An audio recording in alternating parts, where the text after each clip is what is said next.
اہل البیت کی تو مودت کا ذکر آتا ہے قرآن مجید میں، آیہ مباہلہ آتی ہے قرآن مجید میں، انما یرید اللہ کی آیت آتی ہے قرآن مجید میں، آیت تطہیر آتی ہے۔ ان تمام طرح آیتوں کے باوجود جناب رسول خدا کے جانے کے فوراً بعد اہل بیت کے ساتھ کیا ہوتا ہے، وہ کس طرح سے تنہا ہو جاتے ہیں، امام حسن علیہ السلام کے ساتھ کیا ہوتا ہے، امام حسین علیہ السلام کے ساتھ کیا ہوتا ہے، اور جو ان کی بات کرتا ہے جیسے سلیم ابن قیس ہیں اور مختار ثقفی ہیں، مالکی اشتر ہیں، وہ ان سے محبت کرنے کے زمرے میں ان کو تنہا کر دیا جاتا ہے۔ یہ اس دور کی بات ہے، اور اگر اس دور کی بات کریں تو آج بھی جو اہل بیت کی بات کرتا ہے، جیسے آپ ہیں، مولانا اسحاق تھے، مولانا طارق جمیل ہیں، تو ان کو الگ کر دیا جاتا ہے، فتوے لگائے جاتے ہیں، ایسا کیوں ہے؟ دیکھیں، ہمیں تو کوئی اس کی پرواہ نہیں ہے۔ انہوں نے ہمیں کیا الگ کرنا تھا، ان کو ہم نے ان کی عوام سے ہی الگ کر دیا، عوام ان کے اوپر لانتیں بھیج رہی ہے۔ اس دفعہ جو ورلڈ کپ ہے وہ ہم نے جیتا ہے، ہاں، اللہ کے فضل سے۔ تو ہاں، پرانے زمانوں میں آپ کہہ سکتے ہیں بظاہر دنیاوی طور پر اہل البیت کو وہ کامیابیاں نہیں ملی، دنیاوی طور پر، آخرت کے پوائنٹ آف ویو سے تو وہ کامیاب ہے جو ملنی چاہیے تھی، لیکن اب تو یہ جو مبارک دور ہے اس کے اندر تو ہر طرف اہل البیت کا ہی ذکر ہے۔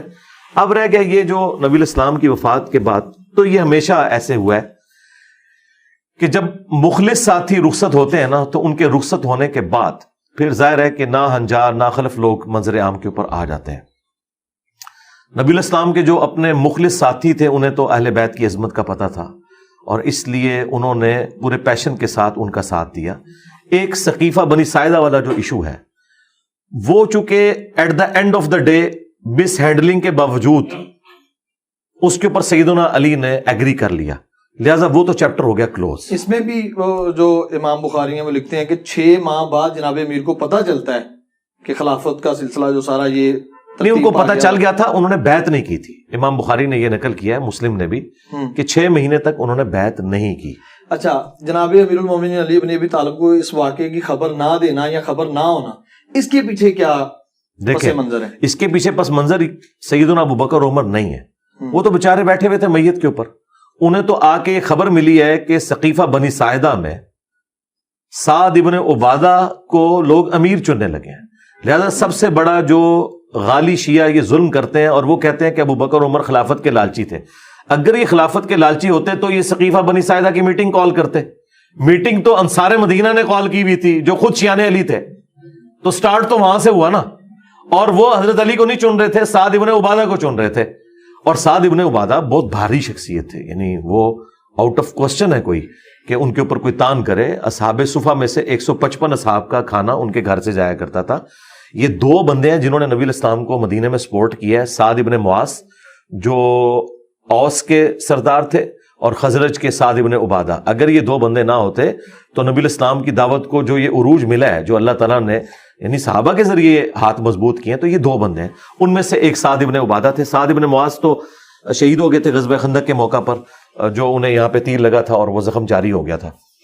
اور سعد ابن عبادہ انصار مدینہ میں سے تھے اور نبی الاسلام کے قریبی ساتھیوں میں سے تھے، تو وہ سمجھتے تھے انصار مدینہ کے نبی الاسلام کے جانے کے بعد، چونکہ ہم نے نبی الاسلام کو سپورٹ کیا، اور پھر ان کی جو ریزرویشنز تھی وہ جینون تھی، وہ یہ کہتے تھے کہ چونکہ مشرکین عرب جو تھے وہ آخری وقت تک رسول اللہ کے دشمن رہے صلی اللہ علیہ وآلہ وسلم، اور فتح مکہ کی وجہ سے طلقاء وہ بنے، اب ان کے آنے والی نسلیں اپنے آباء و اجداد کا بدلہ ہم سے لیں گی، کیونکہ ہم انصار مدینہ وہ تھے جنہوں نے ان مشرکین عرب کے آباء و اجداد کو قتل کیا ہوا تھا، اور ان میں حضرت علی بھی تھے جو خود مہاجر تھے، لیکن کتنے بڑے بڑے قریش کے سردار حضرت علی کے ہاتھوں قتل ہوئے تھے غزوہ بدر میں، احد کے اندر، خندق کے اندر۔ تو انصار مدینہ کو یہ ڈر تھا۔ وہاں پہ آپ کو یہ روایتیں بھی بخاری مسلم میں ملیں گی کہ ایک امیر تم میں سے ہو، ایک ہم میں سے ہو، ہاں بالکل، تو لیکن امیر تو 2 ہو ہی نہیں سکتے، یہ تو بالکل الوجیکل بات تھی نا، 2 امیر تو ہو ہی نہیں سکتے نا، یہ تو اللہ تعالیٰ نے دنیا میں نظام ہی ایسا نہیں بنایا۔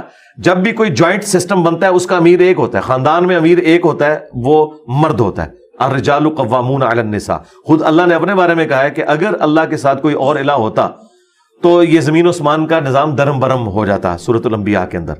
تو یہ تو ہو نہیں سکتا، لیڈر ایک ہی ہوتا ہے۔ نبی الاسلام کے ہمارے زمانے میں بھی تو ایک تھا نا، آپ نے اپنے ساتھ کسی کو شامل تو نہیں کیا لیڈرشپ کے اندر، یہ ہو نہیں سکتا، یہ ڈیمانڈ ان کی غلط تھی۔ البتہ جب ثقیفہ بنی ساعدہ کے اندر یہ میٹنگ کال کی اور سیدنا ابوبکر عمر کو بتایا گیا، تو وہ تو اس نیت سے تو وہاں گئے نہیں تھے کہ کوئی بیعت ہوگی، لیکن قبائلی سسٹم تھا. آپ ان حالات و واقعات کو اگر دیکھیں جہاں پہ تلواریں نکل آئی ہیں اور جنگ و جدل والا معاملہ ہو گیا, اس وقت وہ تلے ہوئے تھے کہ سعد بن عبادہ کو ہم نے خلیفہ چننا ہے. تو وہاں پہ حضرت عمر کہتے ہیں میں نے اپنے دماغ میں ایک تقریر بنائی ہوئی تھی میں کروں گا, لیکن حضرت ابوبکر نے مجھے خاموش کروا دیا. ظاہر ہے حضرت ابوبکر یہ سمجھتے تھے یہ جذباتی ہیں, کوئی معاملہ مس ہینڈل نہ ہو جائے, لیکن وہ کہتے ہیں جو میں نے اپنے دماغ میں پوائنٹس سوچے تھے ان سے بہتر حضرت ابوبکر نے تقریر کی. انہوں نے کہا دیکھیں نبی علیہ السلام قریش میں سے تھے, لہٰذا آپ کا سکسیسر بھی قریش میں سے ہونا چاہیے, اور انصار مدینہ تم لوگ رسول اللہ کے ساتھ وزیر کی حیثیت سے تھے, تو جو بھی اب امیر چنا جائے تم وزیر کی حیثیت سے رہو, اللہ کے نبی تم سے راضی ہیں, اور یہ سارے معاملات ہیں. اور چونکہ قریش کا قبیلہ ڈومیننٹ ہے, اوس اور خزرج کا وہ مقام نہیں تھا عرب کے اندر جو قریش کا تھا, اور قبائلی سسٹم میں نبی علیہ السلام کو صرف پیغمبر کے طور پر انہوں نے ایکسیپٹ نہیں کیا تھا عرب دنیا نے, بلکہ ایک قبیلے کے سردار کے طور پر بھی. اسی لیے آیا نا اذا جاء نصر اللہ والفتح ورأیت الناس يدخلون فی دین اللہ افواجا. وہ جو فوج در فوج لوگ دین میں داخل ہو رہے تھے وہ اس اعتبار سے ہو رہے تھے کہ قریش کے سردار کو غلبہ مل گیا بنو ہاشم میں سے, اور ہم نے اس کی اطاعت اختیار کرنی. یہ پہلی دفعہ ہوا تھا کہ ایک قبیلہ اتنا ڈومیننٹ ہو گیا, ورنہ تو طوائف الملوک ہی تھی. اس کا فائدہ رومنز اور پرشینز اٹھاتے تھے, اور عرب کے لوگ جو زیادہ جنگجو تھے, جن کے اندر زیادہ طاقت تھی, صرف ایک طوائف الملوکی تھی, یہ ایک جھنڈے کے نیچے جمع نہیں تھے, انہیں اپنی طاقت کا اندازہ نہیں تھا کہ اگر ہم اکٹھے ہو جائیں تو یہ رومنز پرشین تو شاہی کوئی نہیں ہے. اور وہ اللہ تعالیٰ نے نبی علیہ السلام کے ذریعے کیا, اور دیکھیں پھر کیسا انہوں نے الٹا, یہ اتنے طاقتور لوگ, ٹف مول کے عادی. اب یہ سارے کا سارا معاملہ جو تھا قریش کا غلبہ, اسی کی بنیاد کے اوپر آگے یہ ساری امپائر پھیلنی تھی. تو حضرت ابوبکر نے کہا کہ قریش کے علاوہ اگر کوئی اور سردار ہوا تو یہ تمہیں نہیں چنیں گے. خود ظاہر ہے کہ خود قریش مکہ نے نہیں ماننا تھا کہ اوس اور خزرج کی کیا اوقات ہے. اچھا اب یہ ساری چیزیں ایک گراؤنڈ ریئلٹیز ہیں. اب آپ لوگوں کو آیتیں حدیثیں نہیں سنا کے کہہ سکتے کہ جی وہ سب انسان اللہ کے نزدیک برابر ہے, یہ ساری چیزیں نہیں ہو سکتی. بہرحال اللہ تعالیٰ نے بنو ہاشم کو تو جان والوں پہ فضیلت دی ہے نا, بنو اسرائیل کو بھی دی, بنو اسماعیل کو بھی. تو قریش مکہ بنو اسماعیل تھے نا, اور ان میں بھی ایک ڈومیننٹ قبیلہ, نبی علیہ السلام کی ایک نسبت تو انہیں حاصل تھی, تو یہ جینون تھا. اب اس وقت حضرت ابوبکر نے کیا کیا, بخاری مسلم کے الفاظ ہیں, آپ نے ابو عبیدہ اور حضرت عمر کا ہاتھ یوں پکڑ کے کہا کہ یہ دو بندے, ان میں سے کسی کو اپنا خلیفہ چن لو. اچھا یہ اس وقت کرنا کیوں ضروری تھا؟ آپ کی نظر میں اور میری نظر میں تو یہ ہونا چاہیے تھا کہ اس وقت تھوڑا سا وقفہ لے لیا جاتا, نبی علیہ السلام کی تدفین سے فارغ ہو لیتے اور پھر ایک میٹنگ کال کے معاملات کرتے. لیکن یہ معاملہ اس طرف جانے والا نظر نہیں آ رہا تھا. اس وقت کی سچویشن کو وہی بہتر سمجھ سکتے ہیں, اور اس میں مجھ سے پکا لے لیں, امام حسن نے معاویہ بن ابی سفیان کے ہاتھ پہ جو صلح کی ہے, ان کے اپنے ساتھیوں نے کہا کہ اس نے ہمیں ذلیل کروا دیا ہے. لیکن یہ تو امام حسن سمجھ سکتے ہیں, یا میں ان کے اس درد کو سمجھ سکتا ہوں کہ انہیں کس مجبوری میں صلح کرنی پڑی ہے.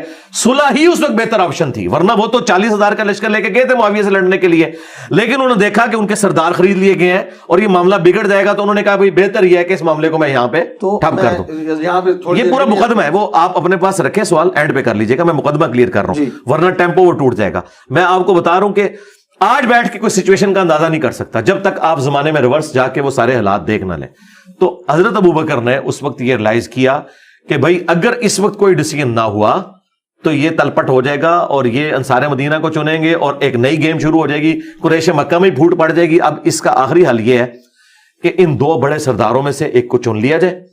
اور انہوں نے کن بندوں کے نام پیش کیے؟ ابو عبیدہ بن جراح, جن کو نبی علیہ السلام نے امین الامت کہا تھا. نجران کے جب عیسائی آئے, بخاری میں آیا, وہ مبالغہ تو نہیں ہو سکا تھا, مسلم میں آیا کہ مولا علی, حسن, حسین اور فاطمہ کو لے کے نبی علیہ السلام آئے, لیکن مبالغہ ہوا نہیں کیونکہ کرسچن ریڈی نہیں ہوئے. لیکن پھر انہوں نے کہا کہ اگر مبالغہ ہوا تو ہم مارے جائیں گے, اگر یہ جھوٹا نبی ہوا تو پھر ہمیں کوئی ڈر نہیں, تو آپ ہمارے ساتھ کوئی اپنا ایسا قریبی آدمی بھیجیں. تو آپ نے فرمایا میں امین الامت تمہاری طرف بھیجوں گا. پھر نبی علیہ السلام نے ابو عبیدہ بن جراح کو بھیجا. تو حضرت ابوبکر نے وہ سوٹیبل پرسنالٹیز کے ہاتھ اس طریقے سے کھڑے کیے اور کہا ان میں سے چن لو. لیکن دونوں نے کہا کہ حضرت آپ کے ہوتے ہوئے ہم نہیں کریں گے, کیونکہ نبی علیہ السلام نے آپ کو مسلح پر کھڑا کیا تھا, اور اس کی وجہ سے ہم آپ کو خلیفہ چنیں گے. اور چنا.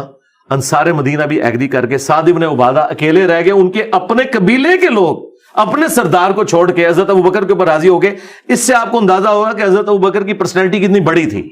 ادروائز وہ پورا قبیلہ چھوڑ دیتا, انہوں نے اپنے سردار کو چھوڑ کے حضرت ابوبکر کی بیعت کر لی. اس سے حضرت ابوبکر کی ڈومیننسی نظر آتی ہے. حالانکہ وہ کمزور آدمی تھا یار, بوڑھا آدمی تھا, ایک کوئی پہلوان نہیں تھا, کوئی آپ کو حدیثوں میں نہیں ملے گا کہ انہوں نے بدر میں اتنے بندے قتل کر دیے تھے تو وہ یہ تھے تو وہ تھے، نہیں، ان کی ایک بزرگی، نبی علیہ السلام کے ساتھ قربت، یار غار ہونا، یہ ساری چیزیں، پھر نبی علیہ السلام کے وہ سسر بھی اور ساری قربت، یہ ساری چیزوں کی وجہ سے ان کے اوپر ایگری کر گئے اور وہ بیعت ہو گئی اور پھر وہ سارا معاملہ ہوا۔ حضرت علی کو یہ کلک تھا کہ اس مشورے میں مجھے شامل کرنا چاہیے تھا۔ 6 مہینے انہوں نے بیعت نہیں کی۔ 6 مہینے کے بعد بخاری مسلم میں آتا ہے، انہوں نے حضرت فاطمہ کی جب وفات ہو گئی، انہوں نے حضرت ابوبکر کو پیغام بھیجا اور کہا کہ آپ میرے پاس آئیں اور اپنے ساتھ کسی کو نہیں لے کے آنا، اور وہ راوی کہتا ہے کہ آپ نہیں چاہتے تھے کہ حضرت عمر ساتھ آئیں کیونکہ وہ جذباتی، تو حضرت عمر نے روکا حضرت ابوبکر کو کہ آپ اکیلے نہ جائیں۔ انہوں نے کہا میں اہل بیت رسول سے کوئی نیگیٹو چیز امید نہیں کرتا، اس سے آپ کو ان کی کمٹمنٹ کا، وہ اکیلے گئے، حالانکہ بہت بڑا رسک تھا اکیلے جانا۔ اچھا، جبکہ خلافت کا جھگڑا چل رہا ہے۔ اور دوسرا آپ دیکھیں خلیفہ وقت جو ہے وہ حضرت ابوبکر ہیں، ہونا تو چاہیے تھا وہ کہتے تم میرے دربار میں آؤ، انہیں پتا تھا اس گھر سے ہمیں دین ملا ہے، یہ ہمارے بڑے ہیں، یہ ان کا جانا۔ پھر حضرت علی جب یہ بات کی کہ آپ کو جو اللہ تعالیٰ نے یہ فضیلت دی اور یہ حالات و واقعات فیوریبل ہوئے، ہمیں کوئی حسد نہیں ہے، لیکن آپ نے ہمیں مشورے میں بھی شامل نہیں کیا، اس پہ حضرت ابوبکر رو پڑے۔ اس کے بعد حضرت علی نے کہا دیٹس آل، اب میں اعلانیہ آپ کی بیعت کروں گا۔ زور کے وقت حضرت ابوبکر ممبر پہ چڑھے، حضرت علی کے فضائل بیان کیے، اس کے بعد سیدنا علی چڑھے اور حضرت ابوبکر کے فضائل بیان کیے اور اپنی بیعت نہ کرنے کی وجہ بتائی، انہوں نے بھی بتایا۔ الٹیمیٹلی یہ سارا پیچ اپ ہو گیا، اور اس کے بعد جتنی جنگیں ہوئی ہیں ان میں تھنک ٹینک کے طور پر حضرت علی کبھی بھی علیحدہ نہیں ہوئے حضرت ابوبکر سے، نہ حضرت عمر سے، سارے معاملات مشورے کے ساتھ چلتے تھے۔ تو اس وقت ایک معاملہ ہوا، لیکن چونکہ at the end of the day وہ سیٹل ہو گیا۔ اب سیٹلمنٹ کے بعد ان گڑے مردوں کو اکھاڑنا تب درست ہے جب حضرت علی اس بیعت کے اوپر راضی نہ ہو۔ جب وہ راضی رہے ہیں، تینوں خلفاء کے ساتھ رہے ہیں، شیعہ کہتے ہیں کہ وہ امت کے مفاد میں رہے، ہم کہتے ہیں دل سے قبول کیا، لیکن اینڈ رزلٹ یہ کہ ساتھ رہے نا، تو تم بھی امت کا مفاد سمجھو نا۔ اگر مولا علی نے سمجھا ہے تو آج تم اس بنیاد کے اوپر امت کو تو نہ توڑو نا۔ بنو امیہ کے غلط ایکٹیویٹیز کا ابو بکر و عمر کے ساتھ کوئی لینا دینا نہیں ہے۔ حضرت عثمان کے دور میں بھی جو کچھ ہوا اس میں بھی حضرت عثمان حضرت علی کے مشورے کو لے کے چلتے تھے۔ کہیں کسی جگہ پہ مس ہینڈلنگ ہوئی ہے تو وہاں پہ بھی حضرت علی نے کبھی بھی حضرت عثمان غنی کی خلافت کا انکار نہیں کیا، انہیں اپنے ساتھ لے کے چلے۔ تو یہ پورے معاملات کو دیکھنا چاہیے، سچویشن کو۔ جو شیعہ نے اس حوالے سے ہنگامہ کھڑا کیا ہوا ہے نا، یہ بالکل ناحق ہے ان کا، جس ایکسٹریم پہ وہ لے گئے اس مسئلے کو۔ کیونکہ دیکھیں غیر مسلم بھی یہ تسلیم کر رہے ہیں آج کہ نبی الاسلام کی لیگیسی کو خلفائے راشدین آگے لے کے چلے، اور قرآن میں اللہ کا وعدہ تھا هو الذی ارسل رسولہ بالہدی ودین الحق لیظہرہ علی الدین کلہ، نبی الاسلام کے ذریعے تمام ادیان کے اوپر اس دین کو غالب کرنا تھا۔ لیکن نبی الاسلام کی مبارک زندگی میں یہ دین تو صرف عرب کی سرزمین میں غالب ہوا ہے، سارے ادیان پہ تو غالب نہیں ہوا۔ رومنز اور پرشینز کے اوپر تو خلفائے راشدین کے دور میں ہوا ہے۔ تو خلفائے راشدین کی جو فتوحات ہیں یہ نبی الاسلام کی اس دعوت کی کنٹینیوشن ہے۔ اللہ تعالیٰ نے ان کے ذریعے اتنا بڑا کام لیا کہ دیکھیں نبی الاسلام کی وفات کے وقت ہزاروں لوگ جب مرتد ہو گئے اور صحابہ کرام کی تعداد کم رہ گئی ہے، تب بھی وہ دلیری کے ساتھ لڑے ہیں، اور اللہ نے نہ صرف عرب پہ ان کو غلبہ دیا ہے، جھوٹے پیغمبروں کے اوپر غلبہ دیا ہے، منکرین زکوٰۃ کے اوپر غلبہ دیا ہے، الٹا سپر پاور سے ٹکرا گئے۔ یہ تو اس طریقے سے ہے کہ میں ایک محلے کی ٹیم بناؤں اور آپ کو پتا چلے کہ اگلا ورلڈ کپ اس نے جیت لیا ہے، تو یہ غیر معمولی واقعی ہو سکتا ہے نا۔ تو یہ اللہ تعالیٰ کی غیبی تائید تھی۔ باقی جو مسئلے مس ہینڈل ہوئے وہ زیادہ بگڑے ہیں بنو امیہ کی وجہ سے، جب انہوں نے ممبروں پہ سب و شتم شروع کیا، اور یہاں پہ شیعہ علی کے اندر پھر ایک غم کی کیفیت آئی، اور پھر وہ ان کو جلانے کے لیے اوپر تک چلے گئے، اور یہ ہوتا ہے یعنی عمل کا جو رد عمل ہے یہ اس طرح ہوا ہے۔ اب اس ساری جو گفتگو آپ نے کی ہے میرے ذہن میں 4 سے 5 کویسچن ہیں۔ جی کریں، ترتیب سے نہیں، ترتیب سے کریں، ترتیب سے۔ سب سے پہلے جناب ابو بکر اور حضرت عمر رضی اللہ تعالیٰ عنہما کا ادھر جانا۔ ایک اور روایت بیان کی جاتی ہے کہ حضرت عمر رضی اللہ تعالیٰ عنہ تلوار لے کے مدینے کی گلیوں میں گھوما کرتے تھے کہ جس نے کہا کہ جناب رسول خدا اس دنیا سے رحلت فرما گئے ہیں میں اس کی گردن کاٹ دوں گا۔ یہ ان کی کیفیت وہ خلافت والے وہ جو بنو سعدہ ثقیفہ میں واقعہ ہوا اس سے پہلے ہوئی کہ اس سے بعد؟ نہیں، اس سے پہلے تھی کیفیت۔ یہ گلیوں میں نہیں گھومتے تھے، وہ صرف مسجد نبوی میں ایک ایکٹیویٹی پرفارم کی، اور یہ کیفیت ان پہ چند منٹ کے لیے طاری ہوئی ہے بس، اور پھر آپ نے کہا اور وہ ختم ہوگی۔ وہ بخاری میں الفاظ ہے، جب حضرت ابوبکر نے خطبہ دیا نا، انک میت و انہم میتون آیت پڑھی، وما محمد الا رسول قد خلت من قبلہ الرسل یہ پڑھی، اور پھر خطبہ دیا من کان یعبد محمدا فان محمدا قد مات، جو محمد کی عبادت کرتا تھا جان لے محمد مر چکے۔ اور جو اللہ کی عبادت کرتا ہے وہ جان لے کہ اللہ کو موت نہیں کبھی آئے گی. اس کے بعد بخاری کے الفاظ ہیں کہ ابو بکر سے جب میں نے آیات اور یہ خطبہ سنا تو میرے پاؤں میرے جسم کا بوجھ نہیں اٹھا سکے, وہ نیچے گر پڑے, اور کہتے ہیں مجھے یقین آ گیا کہ آپ نبی علیہ السلام دنیا سے چلے گئے. تو یہ وقتی کیفیت تھی, گلیوں میں کوئی نہیں گھومتے تھے, یہ عامی لوگوں نے آگے صفرے لگا دی ہیں, 10 ہوتا ہے اور صفرے لگا کے بہت بڑی میں کر دیں گے, وہ نہیں وقتی طور پہ تھی. اگر یہ بات مانی جائے تو پھر کیا نعوذ باللہ ان کا ذہنی توازن بگڑ گیا تھا؟ نہیں, ایک وقتی کیفیت تھی جو ان کے اوپر طاری ہوئی. اچھا وہ کیفیت یہ نہیں تھی کہ وہ یہ نہیں مانتے تھے کہ نبی نے مرنا نہیں ہے, انہیں پتا تھا کہ ہر انسان کو موت ہے. بے شک ان کو یہ تھا, یہ قرآن میں آیا نا کہ اللہ نے اس دین کو غالب کرنا ہے. وہ کہتے تھے کہ اللہ کے نبی نے اپنا کام ابھی پورا کیا ہی نہیں ہے. ان کے یہ دماغ میں نہیں تھا یہ کام اللہ نے بعد میں پورا کروانا ہے, تاکہ اللہ تعالیٰ غیر مسلموں کے اوپر بھی یہ ثابت کرے کہ خلفائے راشدین کے پیچھے, نبی علیہ السلام کی دعوت کے پیچھے اللہ کھڑا ہے. اگر نبی دنیا میں نہیں رہے تب بھی یہ دعوت آگے چلے گی. اور وہ لوگ جو خلفائے راشدین سے بغض رکھتے ہیں ان کے اوپر بھی یہ حق کھلے کہ اللہ تعالیٰ نے انہیں دین کے کام کے لیے چنا. تو وہ یہ کہتے تھے کہ جس طرح موسیٰ علیہ السلام 40 دن کے لیے کوہ طور پہ گئے اور پھر واپس آ گئے تھے, نبی علیہ السلام ڈورمنٹ پوزیشن میں گئے, یہ واپس آ جائیں گے. تو جب وہ آیات پڑھی حضرت ابوبکر نے, کیونکہ حضرت ابوبکر فزیکلی نبی علیہ السلام کی ڈیڈ باڈی جس نے چیک کی ہے نا صحابہ میں سے, وہ حضرت ابوبکر ہے. ہاں اس بات کو سمجھے, باقی تو باہر تھے. مطلب ایک بندے کی میت اندر رکھی ہے, افواہیں ہیں کہ فوت ہوا ہے یا زندہ ہے, اور ایک قریبی آدمی اس کا جو محرم ہے, کیونکہ حضرت عائشہ کے وہ والد تھے, وہ اندر گیا ہے, اس نے جا کے نبض چیک کی, کنفرم کیا نبی علیہ السلام فوت ہو گئے. بخاری کے الفاظ ہیں ماتھے پہ بوسہ دیا اور کہا یا رسول اللہ ایک موت تو آپ کو آنی تھی, اب دوسری موت آپ کو نہیں آنی, اب آپ اللہ کی جنتوں میں. پھر جب آگے انہوں نے کنفرم کیا نا, تو اب باہر تو کوئی یعنی خدا نہ خواستہ ایک شخص کا والد فوت ہوتا ہے اور وہ باہر آ کے اناؤنسمنٹ کرتا ہے کہ بھائی میرے والد صاحب جو اتنے دنوں سے بیمار تھے وہ فوت ہو گئے ہیں. تو اب اگر باہر کوئی بندہ یہ سمجھ رہا تھا نہیں وہ ٹھیک ہے یا ریکور کر رہے ہیں, وہ کہیں گے یار یہ بات کنفرم ہوگی. تو وہ جب خبر کنفرم ہوئی ہے تو حضرت عمر کو پتہ لگ گیا کہ یہ ہونا تھا. پہلے وہ سمجھ رہے تھے افواہ ہے کہ حضور علیہ السلام پہ بے ہوشی کی کیفیت ہے, اور لوگوں نے سمجھ لیا کہ آپ فوت ہو گئے ہیں. فوت نہیں ہوئے ہوں گے, ہو سکتا ہے آپ وقتی طور پہ مطلب بے ہوش ہوئے ہیں اور واپس آگے. یہ تو آپ کے ساتھ غزوہ احد کے موقع پہ نہیں ہوا تھا. کیا غزوہ احد کے اوپر نہیں مشہور ہو گیا تھا کہ آپ, کیونکہ وہ جب مولا علی نے آپ کا زخم صاف کیا, سیدہ فاطمہ نے زخم صاف کیا, مولا علی پانی لے کے آئے, جو بخاری مسلم میں آتا ہے نبی علیہ السلام کا خون اتنا بہہ گیا تھا آپ بے ہوش ہو گئے تھے. تو شہادت کی خبر تو اس وقت مشہور ہو گئی تھی, اور یہ آیت اس وقت نازل ہوئی تھی. امپلیمنٹ ادھر ہوئی, وما محمد الا رسول, محمد تو نہیں مگر ایک رسول, اگر یہ مر جائیں یا قتل کر دیے جائیں تو کیا تم دین سے الٹے قدم پھر جاؤ گے. اچھا بخاری کے الفاظ ہیں کہ صحابہ کرام کہتے ہیں کہ جب یہ آیت حضرت ابوبکر نے پڑھی تو ہمیں لگا یہ آیت ابھی نازل ہوئی ہے. یعنی آیت اتنی پرانی تھی, 8 سال پرانی, لیکن اس کی امپلیمنٹیشن اس وقت ہوئی. صحابہ کو صبر دینے والی یہی آیت تھی کہ محمد بھی ایک رسول ہے, انہوں نے بھی دنیا سے جانا ہے, کیا دین تم چھوڑ دو گے. اور بخاری کے الفاظ ہیں کہ پھر کتنے دن تک صحابہ کرام جب ایک دوسرے کو ملتے تھے تو یہی آیت پڑھتے تھے, ایک دوسرے کو ڈھار, جیسا ہم کسی کا افسوس کرتے ہیں نا, تو افسوس ان کا ہی ہوتا تھا وما محمد الا رسول قد خلت من قبلہ رسول. میں سمجھتا ہوں اتنی بڑی غم کی کیفیت سے صحابہ کا نکلنا اور پھر جنگوں میں اپنے مخالفین کو ہرا کے اتنی بڑی اسلامی اسٹیٹ کو قائم کرنا, یہ بہت غیر معمولی واقعہ ہے.